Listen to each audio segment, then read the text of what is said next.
It's Friday, July 31st. In the headlines, water restrictions could begin August 10 amid drought concerns. Regionally, Guyana swears in commission to probe MV Bereimma disaster.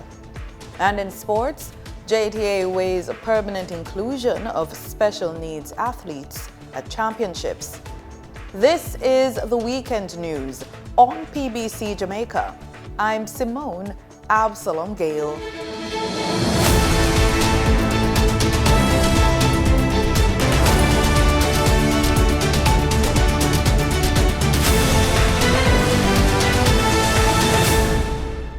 Prohibition orders restricting non-essential water use could take effect on August 10 if drought conditions persist and rainfall remains below normal.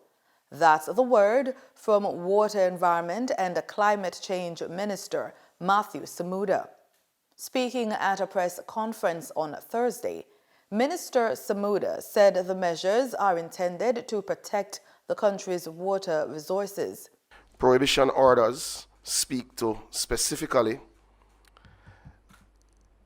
irrigation and watering of gardens, lawns, grounds and farms, filling or supplying of pools and other things for domestic services, washing of cars would be prohibited, watering and washing of roadways, and any purpose that would require unusual or non-essential use of water. Minister Samuda said the government hopes conditions will improve, but stressed that restrictions may become necessary based on current weather forecasts. Firstly, 2 weeks ago, the ministry would have allocated $86 million to members of parliament for trucking in their respective constituencies. The trucking would have been split up proportionally based on the data that we would have had related to rainfall in June, so that they would have been split based on who would have had the worst issues. That's step one. Step two, we have recommenced the distribution of black tanks that will be distributed through members of parliament and the SDC into areas of serious water scarcity, and especially in areas where, because of poverty levels, they'll be least likely to be able to afford the trucking of water. So we put the storage into those areas as a critical component. Under Jamaican law, persons who breach a prohibition order could face fines or imprisonment of up to 30 days. The government is looking to make doing business with the state faster, easier, and more transparent through a major upgrade of its electronic procurement system. Finance Minister Favour Williams on Thursday officially launched the Government of Jamaica's electronic procurement platform, GoJEP 2.0, saying the enhanced portal will remove long-standing technical barriers, improve accountability, and create great opportunities for micro, small, and medium-sized enterprises to compete for billions of dollars in government contracts. The details in this report.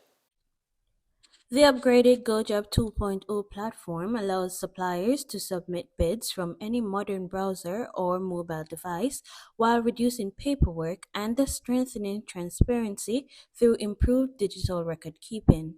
Speaking at the launch, Finance Minister Favour Williams said it is a strategic investment aimed at modernizing public procurement and creating more opportunities for Jamaican businesses. GoJEP 2.0 is an upgraded version of the government's online system for buying goods, works, and services from the private sector.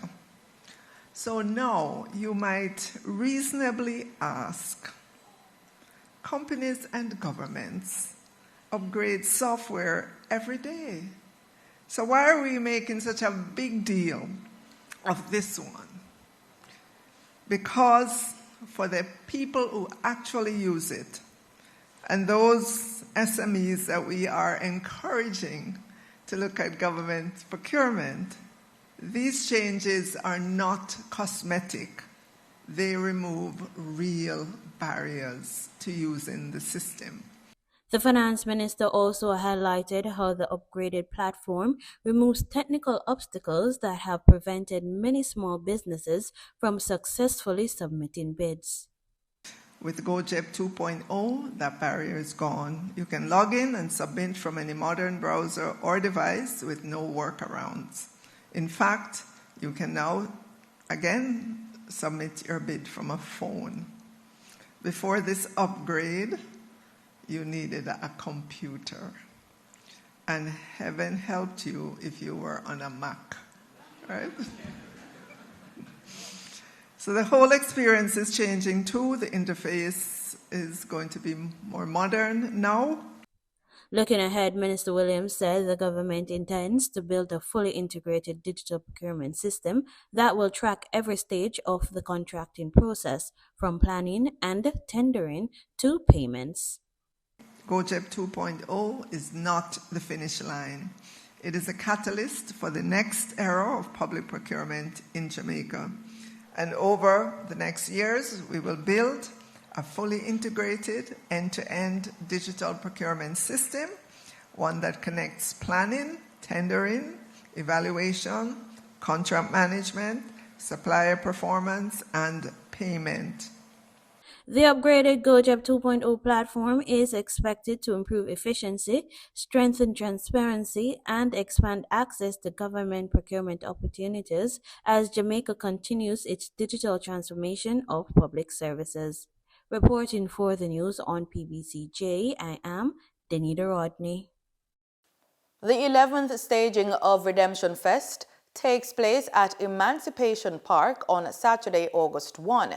The event, which is the park's way of paying homage to our ancestors for their sacrifice, which has led to our freedom, is a family affair replete with a variety of elements and activities. Manager of Emancipation Park, Clivia Green, gives an overview of the event. We open the gates at 2 p.m. We'll have a vendor's village, we'll have a kiddies village, we have stilt walkers, and we have a wonderful concert. So vendor's village open at 2 p.m., kiddies village throughout the day, that will go up to 10 p.m. Stilt walkers will be around for about 2 hours, starting at about 3, and then the concert starts at 6 p.m. The free event provides a cultural fest with new and established entertainers, including Carey Seals, the Tivoli Dance Troupe, the Charlestown Maroons, Dance Expressions, the Lightning Drummers, and the National Chorale of Jamaica. The live stream of the event makes it accessible to Jamaicans at home and in the diaspora. Whilst we want thousands of persons to be here, but those who can't come, the elderly, persons out of town and so on, the event will be live streamed. You can log on to PBCJ's YouTube channel and see the entire day of activities. Every Jamaican has an idea of how the country could be better, whether it's safer communities, better roads, or more opportunities. Everyone has something they'd like to change. Chanel Matthews hit the streets to find out what everyday Jamaicans would like to change. I am Chanel Matthews and this is Unfiltered.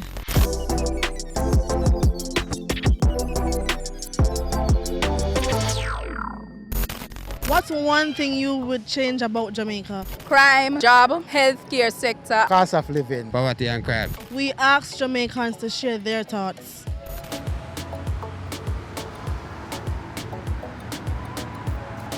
One thing I would change about Jamaica, I'd say how it speaks to each other. Normally it would have been a case in which you would speak to each other negatively and would want to have a positive outcome.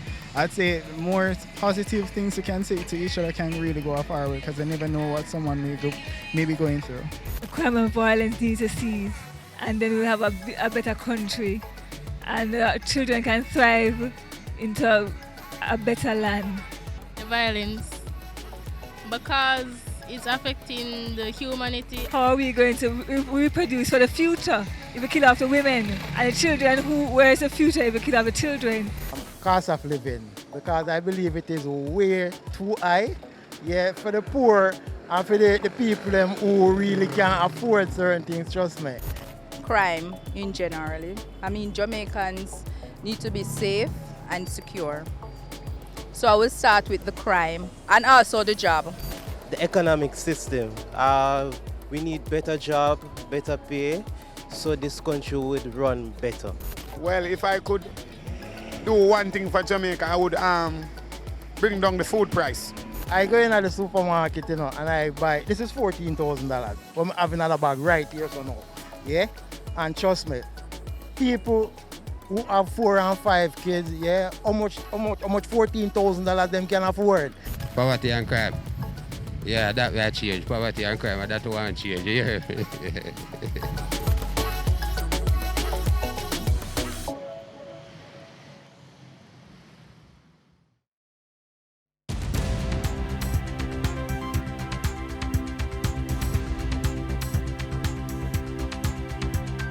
In the business report, UK's President Vincent Morrison says Jamaica's bauxite and alumina industry has the potential to generate more revenue, but delays in reopening the Alpart refinery and the closure of Kirkvine plant continue to limit production. Despite challenges including a global conflict and weather conditions, Morrison remains optimistic, noting that the country has a skilled workforce ready to return and enough bauxite reserves to sustain the industry for another 40 to 50 years. Producer prices for Jamaica's manufacturers continued to climb in June, according to the Statistical Institute of Jamaica. Statin says manufacturing prices rose 0.7%, driven mainly by higher prices for food, beverages, tobacco, and chemical products. Meanwhile, prices in the mining and quarrying sector fell 0.1%, largely due to lower bauxite and aluminum prices following the appreciation of the Jamaican dollar against the US dollar. Over the past year, manufacturing prices increased 10.1%, while mining and quarrying prices declined 5.3%. Denise Williams brings us the latest market updates. For the trading period of July 30, 2026, the most actively traded securities were Trans-Jamaica Highway Limited with 17,063,012 units, representing 31.92% of market sales. Jamaican Teas Limited with 3,502,416 units, representing 6.55% of market sales. Wigton Energy Limited shares with 3,347,491 units, representing 6.26% of market sales. Investor activity remained concentrated in alternative energy, transportation, and distribution plays, signaling continued interest in dividend-producing and strategic assets. Turning to the foreign exchange market based on Bank of Jamaica data for July 30, 2026, Forex traders recorded significant activity with strong demand across major currencies. For the US dollar, trading margins reflected steady liquidity, with the US selling at $159.31 and buying at $157.55. For the Canadian dollar, moderate gains supported by 76 cents transaction spread. The Canadian dollar sold for $113.45 and was bought for $114.21. For the British pound, continued volatility offered short-term trading opportunities of $1.48 in profits for the bank.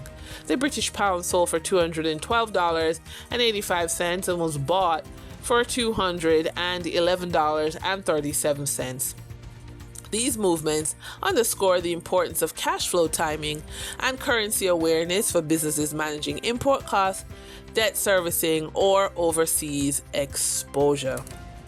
In our credit report tip of the day, the new career risk isn't losing your job, it's losing your options. Economists have long studied how industries evolved. What is different today is the pace of change. Professionals over 45 are increasingly navigating careers that may require multiple reinventions before retirement. Some transitions will be voluntary, others will not. Success will depend on more than experience or technical skills. Flexibility will matter, particularly with your finances. A strong credit profile gives professionals more choices. It can make it easier to relocate, finance a business, invest in new qualifications, or manage periods of reduced income. A weak credit profile can limit those options at precisely the moment they're needed most. Your career is an asset. Your credit is part of your economic resilience. In a world where change is constant, preserving your options may be one of the smartest investments you can make. So how prepared are you, not just professionally, but financially for the next chapter? In our funded and focused feature, imagine two entrepreneurs walking into a bank. The first asks for funding to pay overdue bills.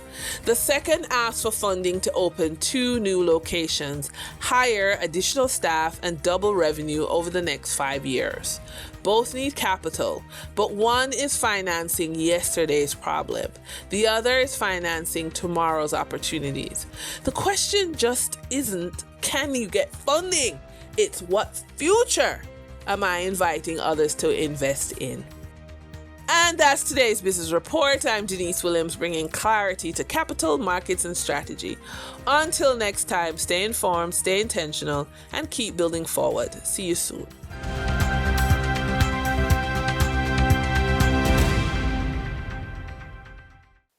In regional news, Chairman and members of the Presidential Commission of Inquiry into the capsizing and sinking of the MV Bereimma in Guyana were sworn in on Thursday. The MV Bereimma vessel capsized and sank off the coast of Guyana on Saturday, July 18. Out of at least 162 passengers and 17 crew on board, 77 were killed. 76 were rescued, and more than 26 were reported missing. Guyana's President Dr. Irfan Ali attended the swearing-in ceremony, which was overseen by Chief Magistrate of the Georgetown Magisterial District, Guyana's Chief Justice Judy Latchman. Chairman of the Commission, Justice Godfrey Philip Smith, took the oath virtually. Speaking to the commissioners following the ceremony, President Ali said the tragedy has brought immeasurable grief to the entire country, and the truth must be uncovered as families continue to mourn. Our nation deserves a full, fair, and impartial account of what occurred, why it occurred, and what must be done to ensure that such a tragedy is never repeated. It is in fulfillment of that responsibility that this Commission of Inquiry has been established. He said the Commission will be given all the resources necessary to ensure they can discharge their duties and outlined what is expected. They require the Commission to determine the facts, examine the causes and contributing factors, evaluate compliance with applicable laws and operational standards, assess the effectiveness of the search, rescue, and recovery operations, identify any shortcomings or failures, and recommend reforms necessary to strengthen the safety and resilience of our maritime transportation system. The nation awaits such report. President Ali expressed confidence in the expertise of the team of commissioners and expressed gratitude to them for taking up the task. The families who have suffered unimaginable loss await these answers. Future generations deserve the assurance that every lesson that can be learned from this tragedy will indeed be learned. The Commission comprises of experts in various fields such as law, marine engineering, maritime operations, maritime regulations, and disaster investigation. Among them are 2 Trinidad and Tobago nationals, attorney Nairi Dawn Alfonso and expert in maritime operations and security, retired Rear Admiral Hayden Pritchard. They are joined by Senior Maritime Surveyor Captain Hamada Fuda and Forensic Naval Architect and Marine Engineer Dr. Andreas Jasinowski. Ayana Carter, TTT News. Fresh concerns are being raised over the handling of the criminal investigation into the MV Bereimma tragedy.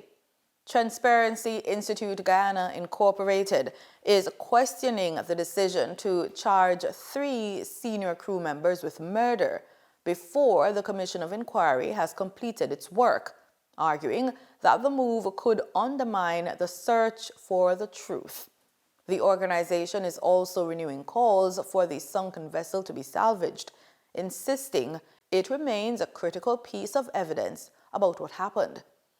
HGP Nightly News' Antonio Day has the story. This arbitrary arrest, slapping of murder charges upon the lower ranks, the operational crew for the Bereimma, this itself defeats the whole purpose of any such commission of inquiry. That was Mike Singh, president of the Transparency Institute Guyana Incorporated, DIGI, speaking with Nightly News on the arrest of 3 senior MV Bereimma employees who were charged with murder following the MV Bereimma disaster. Recently, legal luminary Nigel Hughes raised concerns about the timing of murder charges brought against 3 senior crew members of the MV Bereimma, warning it may silence key witnesses and obscure facts from the Commission of Inquiry. Singh, sharing these sentiments, noted that logic suggests that the Commission of Inquiry should summon these individuals to testify. Based on the evidence submitted and the findings of the Commission of Inquiry, only then you could move towards instituting any types of charges. Singh noted that the Bereimma vessel's captain invoked his innocence while raising concerns about expired lifeboats, lacked insurance, and the absence of a radar equipment. The TIGI president also critiqued the government's refusal to recover the vessel off the Essequibo coast, arguing that without salvaging the Bereimma, key evidence is inaccessible, jeopardizing the COI's credibility and risking public dismissal of its findings. Why is the government so intransigent? Why is it so stubborn in yielding to the demands of the relatives who are saying even if it's just bones, they want the vessel to be salvaged, brought to the surface, and this will give any commission of inquiry the full facts. You can't prosecute a case based on hearsay. Singh urged President Ali to reconsider the COI's approach, emphasizing the need to involve civil society, religious groups, and victims in shaping its terms of reference. He expressed this sentiment while questioning the neutrality of several persons appointed on the 5-member COI. Antonio Day reporting for the HGP Nightly News. African heritage took center stage at the Diplomatic Center on Thursday in Trinidad and Tobago as the Office of the Prime Minister marked African Emancipation Day 2026 with a vibrant fashion showcase and luncheon. Rich vocal harmonies, pulsating African drums, and captivating folk dance engulfed the Diplomatic Center as the Office of the Prime Minister commemorated African Emancipation Day 2026 through its fashion show and luncheon. Government officials and OPM staff, all donned in their African attire, joined Prime Minister Kamla Persad-Bissessar as she paid homage to the millions of Africans who were torn from their homelands by the horrific transatlantic slave trade. They arrived stripped of their freedom. They arrived separated from their families. They were denied their names. They were denied their languages. They were even denied their humanity. Yet those ships carried more than human suffering across the Middle Passage. Those ships carried an unconquerable spirit that no whip could silence, no chain could have imprisoned, and no cruelty could ever extinguish. Despite this, the Prime Minister said African people demonstrated extraordinary resilience and played a pivotal role in shaping Trinidad and Tobago and the wider world. From unimaginable suffering emerged extraordinary resilience.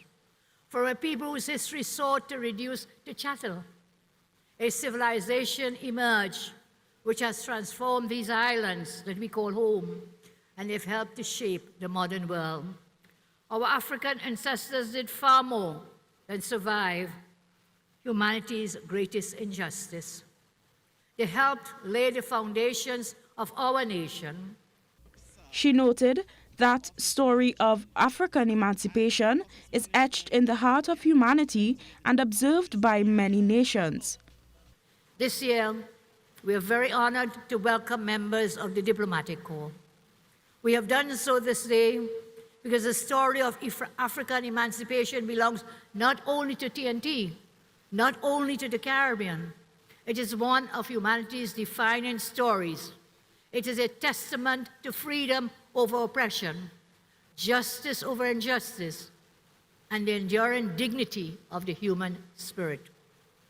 She stressed that African Emancipation Day is not just the story of one community, but is the beginning of the modern story of Trinidad and Tobago.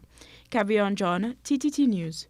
In sports, organizers of the JTA Sagicor National Athletics Championships are considering making the participation of students with special educational needs a permanent feature of the annual event. Chairman of the JTA Sports Committee, Winston Robinson, said students from 3 special schools participated in the 2026 championships, and their positive experience has already prompted interest from additional institutions for next year's meet. The JTA Sagicor National Athletics Championships is Jamaica's premier track and field competition for primary school students. And that's it for the weekend news. Pleasant viewing.